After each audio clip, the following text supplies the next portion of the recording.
Namaskar. I am delighted to join you at the fourth edition of the International Conference on Disaster Resilient Infrastructure. At the outset, we must remind ourselves that the solemn promise of the Sustainable Development Goals is to leave no one behind. That is why we remain committed to meeting the needs of the poorest and the most vulnerable by building the next generation infrastructure to realize their aspirations. And infrastructure is not just about creating capital assets and generating long-term return on investment. It is not about the numbers. It is not about the money. It is about people. It is about providing them highly quality, dependable, and sustainable services in an equitable manner.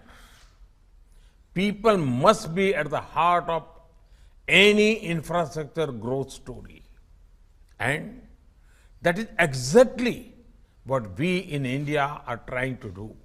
As we scale up the provision of fundamental services in India, from education to health, from drinking water to sanitation, from electricity to transport, and much more, we are also tackling climate change in a very direct way.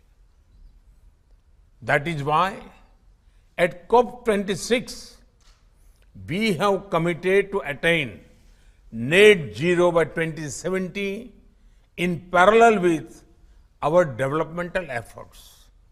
Friends, the development of infrastructure can unleash human potential in remarkable ways, but we must not take our infrastructure for granted.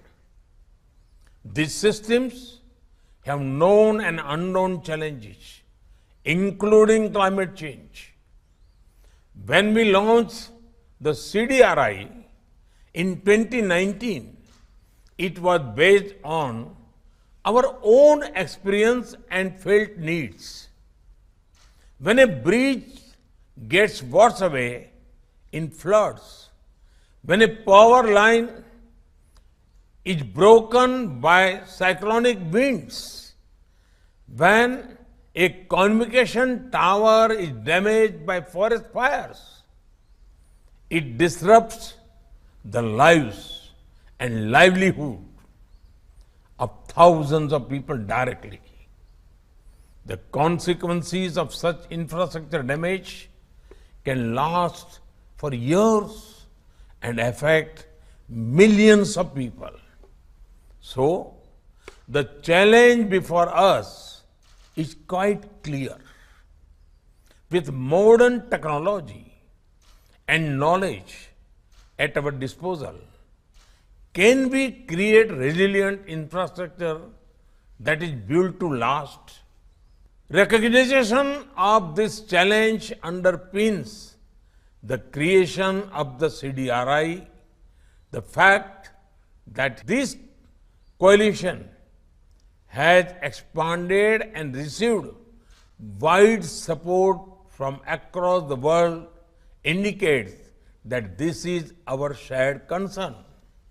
Friends, in the short time of 2.5 years, the ICDRI has taken important initiatives and made valuable contributions.